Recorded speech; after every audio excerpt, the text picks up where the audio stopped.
4. Mi esposa cuenta que el negocio ha ido cambiando de manos dentro de la familia por lo largo de varias generaciones. Antes de que mi suegro fuera el dueño de la funeraria, su mismo abuelo había atendido personalmente las inhumaciones y demás servicios con ayuda de hijos, hermanos, sobrinos y nietos. Hubo un tiempo en que él era el único chofer de la carroza, entonces apenas tendría 20 años. En la funeraria aún perduran fotografías de aquel carro. Era un clásico adaptado con una amplia caja para llevar un largo ataúd. Las ventanas tenían por dentro cortinas de terciopelo que en ese entonces le daban un aspecto elegante. Mi suegro cuenta que una grisácea tarde hace muchísimos años, cuando la hacía de chofer en el negocio, momentos antes de arrancar con rumbo al cementerio a terminar el servicio, silenciosamente se le acercó una mujer a pedirle un favor. Era una señora mayor con un velo negro calado, el cual mostraba muy poco de su rostro. La persona tomó a mi suegro del brazo en el preciso instante en que él estaba por subirse al vehículo y le dijo entre sollozos que la dejara viajar en la carroza, de preferencia en la parte trasera junto con el ataúd. Don Felipe dice que no lo pensó mucho, casi obligado por la pesadumbre y la tristeza que embargaban a la mujer, abrió la otra puerta y la ayudó a subir. El camino hacia el panteón estuvo despejado, el cielo por el contrario estaba completamente colmado de nubes, además de que una ligera brisa salpicaba constantemente los vidrios de la carroza.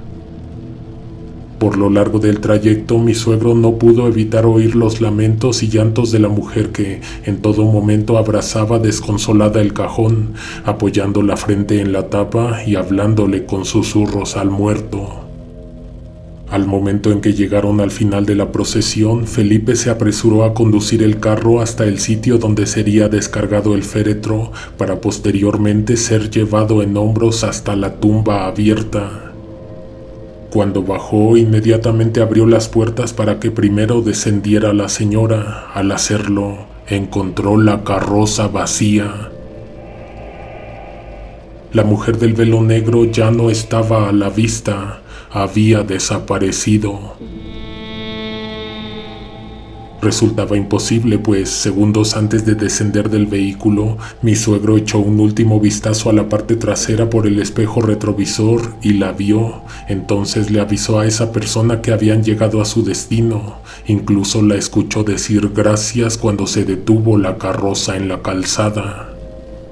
Se quedó un rato confundido mirando a sus alrededores, buscando entre los asistentes que iban bajando de los otros carros y del camión.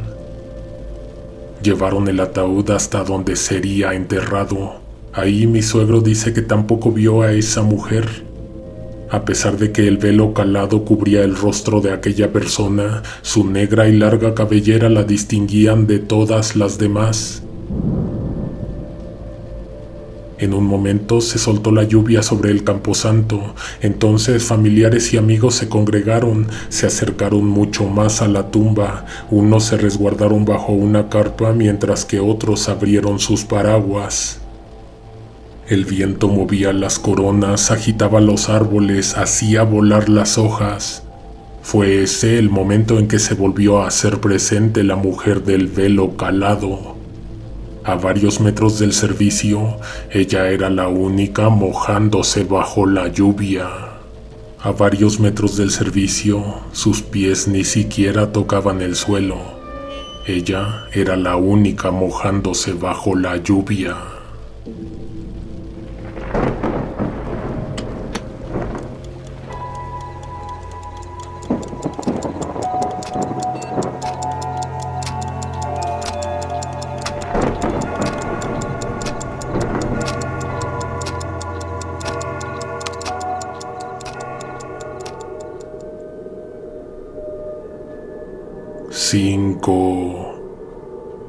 Te he contado que mi esposa nunca se dedicó al negocio funerario. Ella estudió contabilidad obligada por su padre para que en algún momento se fuera quedando a cargo de alguna sucursal o administrando algo. A veces ayudaba, pero siempre haciendo lo mínimo, ya que la escuela le demandaba mucho tiempo de su día. En una ocasión, Hermila cuenta que mi suegro fue contratado para dar servicio a una familia rica. El sepelio tendría lugar en una enorme propiedad a las afueras de Monterrey, en una localidad donde te sorprendería encontrar una mansión tan opulenta y tan suntuosa.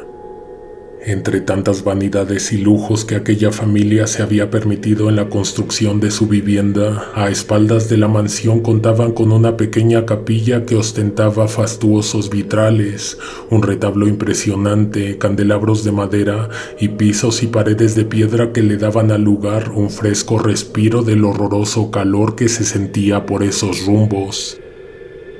En esa misma capilla se encontraba la entrada a los túneles que llevaban a las criptas subterráneas. La familia de mi esposa recuerda muy bien ese servicio porque además de que requirió de mucho trabajo, de contratar más gente que ayudara solo por un fin de semana, ocurrieron unas cuantas cosas que a varios los dejaron asombrados, por no decir aterrorizados. Para empezar, por obvias razones, el servicio entero sería celebrado dentro de aquella propiedad, empezando por la capilla y terminando en las criptas privadas. Nunca quedó claro cuánto tiempo habían estado cerrados los túneles antes de ese día, pero casi era un hecho que en décadas ninguna persona había puesto un pie dentro de ellos, por lo que era evidente que necesitaban mantenimiento profundo. Horas antes de comenzar a celebrar el sepelio, mi suegro llegó al domicilio acompañado de un grupo de trabajadores a quienes mandó a limpiar y a verificar el estado de la construcción. El equipo entró con bolsas, escobas, botes, cubetas con agua, varias docenas de sillas, manteles, mesas, cirios, coronas florales y demás elementos necesarios para dejar a punto las criptas. Uno de todos los trabajadores salió de inmediato para avisarle a mi suegro que había dos problemas y que necesitaban ser resueltos antes de comenzar. Además de un enorme cúmulo de polvo y telarañas, no había por ningún lado lámparas, focos ni contactos de luz en el interior. Tenían el tiempo encima y solo traían un reflector en la camioneta. Don Felipe inmediatamente mandaría a rentar equipo de iluminación, pero primero tenía que asomarse al interior de la cripta para determinar qué tantos reflectores, qué tipo de lámparas, cuántos metros de cable necesitaría para llevar electricidad hasta el interior. Antes de meterse al túnel, su ayudante le dijo que tuviera cuidado, porque ahí dentro asustan. Se fue caminando con él hasta el final de la capilla y a la entrada del corredor de piedra. Mientras tanto le contó que cuando todo el equipo ingresó a la cripta se encontraron a una mujer de rodillas llorando ante un nicho en el muro del fondo. El joven dijo que fue especialmente aterrador ya que ellos tuvieron dificultad para abrir la vieja y oxidada reja que conectaba el túnel con la cripta, por lo que no tenía sentido alguno que hubiera alguien dentro, alguien vivo, alguien que sobre todo había sido encontrado en completa oscuridad. Aquella mujer, según dijo el empleado, no se veía como un fantasma, no era una sombra, era una persona de carne y hueso que sollozaba tirada en el suelo, dando la espalda y sin mostrar el rostro. La primera incursión de trabajadores que entraron a las criptas llevaban solamente lámparas de mano. Para revisar el resto de la cámara, por un instante dejaron de alumbrar a la persona que se encontraron dentro. Al hacerlo, esta desapareció al igual que sus lamentos. La volvieron a buscar apuntando en todas direcciones con la luz, pero no la hallaron más. Mi suegro quiso meter un reflector hasta el fondo del túnel, pero el cable no alcanzó. Entonces llevó una de las linternas que los muchachos habían usado. Entraría de rápido ya que solo planeaba inspeccionar la cámara subterránea. Cuando estuvo dentro, se acercó a las paredes para buscar los contactos de luz. En su lugar encontró solamente bases para colocar antorchas, pero dice que al dar un vistazo hacia el fondo de la cripta, le pareció ver una pequeña caja montada en la pared. Se agachó porque pensó que ahí estaban los interruptores, se puso de rodillas sobre el húmedo y frío suelo de piedra y, casi en el acto, alguien le colocó una polvosa tela sobre la cabeza. Esta cayó lentamente sobre su cara y le cubrió el cuerpo. Se la quitó con asco inmediatamente de encima. Pensó que había sido el muchacho que venía con él, pero al instante se dio cuenta de que estaba solo, ya que momentos antes había mandado al chico a buscar una extensión. Se quitó la sábana y miró a sus alrededores. Efectivamente, no había nadie con él. Necesitaba asegurarse de que no hubiera instalación eléctrica para dar la urgente orden de rentar iluminación. Entonces hizo bola el pedazo de tela y lo puso en un hueco que había a un costado, en el muro. Desafortunadamente no encontró lo que estaba buscando. Al levantarse se fijó en el agujero donde había metido la sábana, pero ya no la halló. Volvió a iluminar sus alrededores para verificar que no hubiera nadie con él. Mi suegro, según se cuenta, estaba algo asustado, pero decidido a hacer el trabajo, por lo que trató de sacarse esas ideas de la cabeza, y entonces se dirigió a la salida. A la entrada del túnel vio una silueta con esa misma sábana colocada encima, o más bien envuelta alrededor de ella. No era un simple pedazo de tela. Don Felipe lo vio bien apuntándolo directamente con la lámpara. Era un sudario, un objeto antiguo que servía para envolver a los muertos. Tenía sentido si se ponía atención en los nichos que se encontraban en los muros de la cripta. En ese lugar había restos de personas que habían muerto en los 1800. Don Felipe salió a la superficie y no volvió a atravesar el túnel hacia las criptas sino hasta que toda iluminación estuvo instalada en su sitio y la cámara subterránea quedó lista para recibir a los deudos. Hermila dice que su padre podía darse ese lujo después de todas las cosas que ha tenido que aguantar trabajando en esa industria, experiencias tan horribles como la que viene a continuación. 6. Uno de los sustos más grandes que, según mi esposa, se ha llevado mi suegro sucedió en diciembre de 2002. Pasaban de las 9 de la noche y la explanada frente a la funeraria, al igual que la calle, se encontraba completamente vacía. Los ruidos que de vez en cuando subían del sótano donde se encontraban laborando los trabajadores del turno nocturno recordaban a mi suegro en su oficina que no se encontraba a solas en el edificio. El señor estaría revisando algún asunto de contabilidad o algo relacionado con la administración, pues estaba concentrado cotejando documentos. De pronto, de reojo vio que alguien se metió a su oficina. Al mismo tiempo escuchó pasos, pero al alzar la vista no encontró nada ni a nadie. La distracción hizo que perdiera el hilo de lo que estaba haciendo, por lo que además de apartar las carpetas del centro de su escritorio, se levantó para asomarse al corredor, pues además le llegó un fuerte olor a químicos. Luego de dudarlo por unos minutos, don Felipe salió de la oficina cerrando la puerta tras de sí. Aquella noche tenía planeado quedarse más tarde para terminar lo que había comenzado, por lo que su visita a la recepción adquirió un repentino propósito: servirse un vaso de café de la máquina expendedora para mantenerse despierto.